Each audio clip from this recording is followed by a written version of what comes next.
சில பிரச்சனைகள்லாம் ஓடிட்டு இருக்கு இல்லையா, அதெல்லாம் நீங்க அதுக்கு போராடி ஹர்ட் ஆகுறதெல்லாம் நான் பார்க்குறேன். அதை பார்த்து எனக்கு ஹர்ட் ஆகுது. அதெல்லாம் நான் பார்த்துக்கிறேன். நாமளும் நீங்களும் சேர்ந்து மக்களுடைய பிரச்சனைகளை மட்டும் பார்ப்போம். சரிங்களா? அவ்வளோலாம் ஹர்ட் ஆகுதுங்க, அதெல்லாம் வருத்தலாம் கிடையாது. அனைவருக்கும் வணக்கம். வெற்றி கழகத்தின் மகளிர் தின சிறப்பு நிகழ்ச்சிகளை பத்தி நம்ம இப்ப தெளிவா பேச போறோம். 35 ஆண்டுகளாக என் இன விடுதலை களத்தில், போராட்ட களத்தில், போர்க்களத்தில் நின்றவனை நான் தலைவனாக ஏற்றிருக்கிறேன். யார் சிறந்தவன்? களத்தில் மோதிப்பார். நம்ம தமிழக வெற்றி கழகத்தின் விஜய் அவர்கள் பல வாக்குறுதிகளை அள்ளி தெளிச்சிருக்கிறாரு. எப்படி பல வாக்குறுதிகளை அள்ளி தெளிச்சிருக்கிறாரு. நீங்க பாத்தீங்கன்னா திமுக 1000 ரூபாய் அப்பா ஸ்டாலின் அவர்கள் தரதா கொடுத்துட்டு இருக்கிறாரு. நம்ம சித்தப்பு எடப்பாடி பழனிசாமி அவர்கள் 2000 ரூபாய் தரதா வாக்குறுதி கொடுத்திருக்கிறாரு. அதை விட ஒரு படி மேல போய் இந்த பக்கமும் போகாம இந்த பக்கமும் போகாம இந்த பக்கமும் போகாம அண்ணன் விஜய் அவர்கள் நடுவில் நின்று 2500 எப்படி 2500 கொடுக்குறேன் அப்படின்னு சொல்லியிருக்கிறாரு. வாக்குறுதியில கொடுத்துருக்கிறாரு. பொருள் சூப்பர் 6 அப்படிங்கிற ஒரு திட்டம். இந்த திட்டத்துல என்ன அப்படி பெருசா இருக்குன்னு பார்த்தோன்னா, வருஷத்துக்கு 6 சிலிண்டர் இலவசமா கொடுக்குறாரு. எப்படி வருஷத்துக்கு 6 சிலிண்டர் இலவசமா தர்றாரு. ஏன்னா இவர் கேஸ் கம்பெனி ஓனரு, அதனால 6 சிலிண்டர் இலவசமா கொடுத்துருவாரு. நம்ம அதுல சமைச்சு சாப்பிடலாம். அவர் ஏற்கனவே 10 லட்சம் கோடி கடன் வாங்கிட்டாரு அப்பா ஸ்டாலின். சித்தப்பு 10 லட்சம் கோடி கடன் திட்டம் போட்டு இருக்கிறாரு. எங்க அண்ணன் விஜய் 17 லட்சம் கோடிக்கு தீட்டி இருக்காரு கடன் வாங்கறதுக்கு. எந்த ஒரு புரிதல் இல்லாம அரசியல் தான் இந்த தமிழக வெற்றி கழகத்தின் விஜயோட அரசியல். இன்னொரு திட்டம் பார்த்தோன்னா பெண் குழந்தை பாதுகாப்பு. எப்படிங்க பெண் குழந்தை பாதுகாப்பு தனி இலாக்கா உருவாக்கப்படுமா? இதுக்கே எங்க அண்ணன் சொல்லிட்டாரு. என்ன சொன்னாருன்னா, ஆசிமான் அண்ணன், என் பெண் பிள்ளை மேல கை வைத்தா அவன் மேல ஒரு பாயும் ஒரு தோட்டா அப்படின்னு ஒரு திட்டம் சொன்னாரு. அதை விட்டுட்டு பெண் குழந்தைக்கு தனி பாதுகாப்பு இலாக்காவை உருவாக்குவோம். இது நல்லாதான் இருக்கு கேட்கறதுக்கு. பெண் குழந்தைக்கான பாதுகாப்பு திட்டத்தை தனி இலாக்காவை உருவாக்குவேன் அப்படிங்கிறாரு. இன்னொன்னு என்னன்னா 15,000 எப்படி 1ஆவதுல இருந்து 12வது வரைக்கும் 1ஆவதுல இருந்து 12வது வரைக்கும் படிக்கிற குழந்தைக்கு இடைநிறுத்தம் இல்லாம 15,000 கொடுக்குறேன் அப்படின்னு சொல்றாரு. அண்ணன் தான் தஞ்சாவூர்ல பேசினாப்ல. என்ன பேசினாரா மறந்தார் போல இருக்கு. 2 ஏக்கர் கம்மியா இருக்கவங்களுக்கு இலவச கல்வி, 5 ஏக்கர் குறைவா இருக்கவங்களுக்கு இலவச கல்வி அப்படின்னு சொன்னாரு. இங்க 15,000 கொடுக்க என்ன தேவை இருக்கு? கல்வியை இலவசமா கொடுத்து போலாம்ல. எங்க அண்ணன் சீமான் சொல்றாரு, ஆரம்ப கல்வி முதல் ஆராய்ச்சி கல்வி வரை, எப்படிங்க ஆரம்ப கல்வி முதல் ஆராய்ச்சி கல்வி வரை அனைத்து மக்களுக்கும் சமமாக தரமாக கொடுக்கப்படும் என்று எங்க அண்ணன் சீமான் தெல்ல தெளிவா ஆட்சி வரைவுல சொல்லியிருக்கிறார். நீங்க அதுல இருந்து ஃபுல்லா டவுன்லோட் பண்ணி எடுத்துக்கிட்டு அதுல இருந்து ஒரு காப்பி கேட் பண்ணி கொடுக்குறீங்க. இதுதான் உங்க காப்பி கேட்ட அரசியலா விஜய்? இன்னொரு திட்டம் என்னன்னா தாய் மாமன் சீர்திட்டம். பிறக்கும் ஒவ்வொரு குழந்தைக்கும் சீரா கொடுப்பாராம். திருமணத்துக்கு தாய்மாமன் திட்டம் சொல்லி திருமணத்துக்கு 1 பவன் 1 பட்டு புடவை. இப்படி காஞ்சிபுரத்துல வந்தா கிழிஞ்ச புடவை பட்டு புடவை கொடுங்க, தங்கம் கொடுங்க. தங்கம் விற்கிற விலைக்கு தங்கம் நாங்க வாங்கிருக்க மாட்டோமா? படிச்சுட்டு ஏகப்பட்ட பேர் மக்கள் சும்மா வேற பாதைக்கு போயிட்டு இருக்கான்.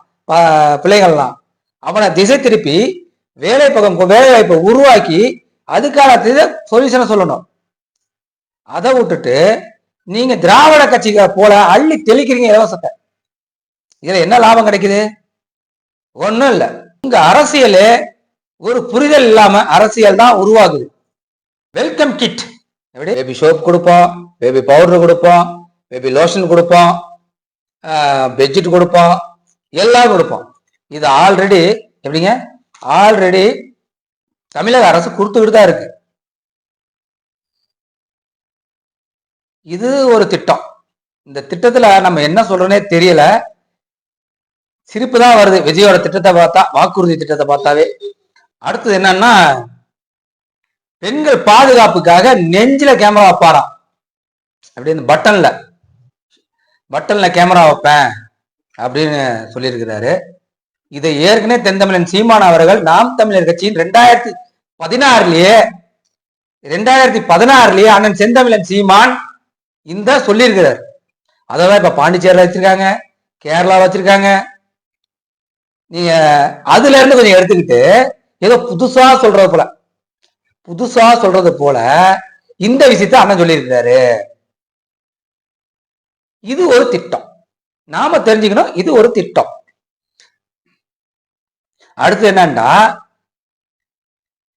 பெண்களுக்கு ஒரு நீதிமன்றத்தை போனாவோ வழக்கு விரைவில் ஒரு நீதி கிடைக்க மாட்டேங்குது, நீதி கிடைக்க மாட்டேங்குது அப்படிங்கறதால அஞ்சலை அம்மாள் அதிவிரைவு நீதிமன்றம். அண்ணே, உங்களுக்கு தெரியுமா தெரியாத தெரியல, எனக்கு தெரிஞ்ச நான் சொல்றேனே. இந்த நீதிமன்றங்கள் பூரா டிஸ்ட்ரிக்ட் நீதிமன்றம் இருக்கு பாத்தீங்களா, அந்த நீதிமன்றங்கள் பூரா சென்னை ஹைகோர்ட் கீழே செயல்பாட்டுல இருக்குன்னு. சென்னை ஹைகோர்ட் சுப்ரீம் கோர்ட் பயன்பாட்டுக்குள்ள அந்த வட்டத்துக்குள்ள வருதுன்னு. எந்த ஒரு இதுலயும் தனிப்பட்ட நபர் மீதோ தனிப்பட்ட ஒரு நபர் மீதோ கோர்ட் நெருங்கி செயல்படுத்த இல்லைன்னு. ஏன்னா ஒரு அரசின் கட்டுப்பாட்டில் இல்லைன்னு. அது இந்த ஒரு அரசியல் அறிவு கூட இல்லாம இந்த திட்டத்தை நீங்க எப்படி அறிவிச்சீங்க? இந்தியாவின் மிகப்பெரிய இந்தியாவை அரசியலமைப்பு சட்டத்தை இயற்றிய அண்ணல் அம்பேத்கர் பேர்ல கூட எந்தவித கோர்ட்டு இல்லைன்னு.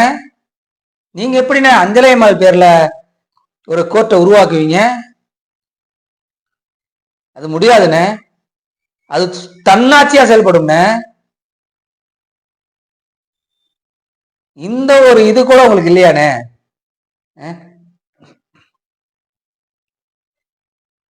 முன்ன திருமதி சங்கீதா அவர்கள் தன்னோட வழக்கு முடியும் வரை தனக்கு வீட்டில இருந்து அவர் என்னை வெளியே அனுப்பக்கூடாது அப்படிங்கிற ஒரு மனுவை கோர்ட்ல போட்டிருக்காங்க. அந்த கேஸுக்கு நீங்க தான் பணம் கொடுக்கணும். இந்திய திருமண சட்டத்து பிரகாரம் தன்னோட மனைவி விவாகரத்தை கேட்டு மனு போட்டாங்கன்னா ஜீவனாம்சங்கிற பேர்ல அந்த வழக்கு நடக்கிறதுக்கு அண்ணன் விஜய் தான் பணம் கொடுக்கணும். அது ஒண்ணு. இன்னொன்னு என்னன்னா, ஜீவனாம்சம் கொடுக்கணும். ஏன்னா அவரு கூட 25 வருஷம் வாழ்ந்திருக்காங்க, 2 குழந்தைகளை பெற்றிருக்காங்க. அந்த குழந்தைகளுக்கு ஜீவனாம்சம் அவங்க தான் கொடுக்கணும், அண்ணன் விஜய் தான் கொடுக்கணும். த்ரிஷாவோட வந்தாங்கல்ல இந்த கல்பாதி சுரேஷ் அவர்களின் மகன் திருமணத்துக்கு நினைக்கிறேன், வந்தாங்க. 2 பேரும் ஒரே உடையில வராங்க, ஒரே கார்ல வராங்க. இந்த தற்குறி சமயத்துல தற்குறிங்கெல்லாம் கொஞ்சம் படிச்சவங்க இருக்காங்கல்ல அந்த கட்சியில, பக்கா மாசா, அது பக்கா லூஸ் கட்சி. பக்கா மாசு இல்ல, அது பக்கா லூசு. அந்த கட்சியில கொஞ்சம் படிச்சவங்க என்ன பண்ணாங்க, ஏத்து கேள்வி கேட்க ஆரம்பிச்சிட்டாங்க. தன்னோட குடும்பத்தை கூட பாதுகாக்க முடியாத விஜய் இந்த தமிழக மக்களை எப்படி பாதுகாப்பார் அப்படிங்கிற கேள்வி ஒரு சிலர் கேட்டிருக்காங்க, பல பேர் முட்டு கொடுக்குறாங்க. இதனால இந்த பக்கா மாசு உஷாராயி பக்கா லூஸ் என்ன பண்ணுதுன்னா, நீங்க என்னோட பிரச்சனை நான் பாத்துக்கிறேன், நீங்க நாமெல்லாம் சேர்ந்து இந்த தமிழக மக்களை எப்படி காப்பாத்தலான்னு நம்ம பார்க்கலாம் அப்படின்னு ஒரு இதை வச்சிருக்கிறாரு. என்ன, ஒரு பெண்ணு சங்கீதாங்கிற உங்க ஒய்ஃபு வெளியே உங்களுக்கு 24 hours லைவ் கொடுக்குறாங்க, ஊடக வெளிச்சிருக்கு. அது இல்லாம உச்சத்தின் எப்படி கெரியர் உச்சத்தில் இருக்க நீங்க உங்களை எதிர்த்து உங்களுக்கு எந்த களங்கமும் வந்துடக்கூடாதுங்கிறதால, உங்களுக்கு எந்த ஒரு சஞ்சனம் வந்துடக்கூடாதுங்கிறதால இவங்க நினைச்சிருந்தா சென்னை கமிஷனர் ஆபீஸ்லயே கேஸ் கொடுத்துடலாம், இந்த மாதிரி விஜய் என்னை பண்றாருன்ட்டு. ஏன் அவங்க பண்ணல?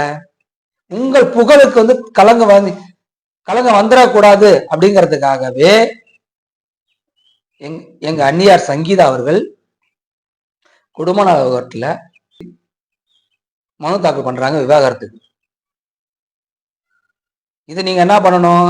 கவனிச்சிருக்குமா? கவனித்து கொண்டு போயிடக்கூடாதா? பண்ணல அவங்க. ஏன்னா உங்களோட அரசியல் பின்புலம் கெட்டக்கூடாதுங்கிறதுக்காக அவ்வளவு தெளிவா சொல்றாங்க. ஆனா உங்களோட பக்கா மாசு பக்கா லூசு சேர்ந்துட்டு என்ன பண்றீங்க? சங்கீதா அவர்கள் தப்பா பேசுறது, சிலையில் வச்சிருக்காருன்னு பேசுறது, இயக்குதுன்னு பேசுறது, இதுதான் அவங்க தெளிவான அரசியல் புரிதலா? இதெல்லாம் நினைச்சிட்டு ஒரு பொண்ணு வெளியே வந்து உங்க மேல விவாகரத்து வழக்கு கொடுக்குறாங்கன்னா அவங்க தான் வேலுநாச்சியாரோட வம்சம்.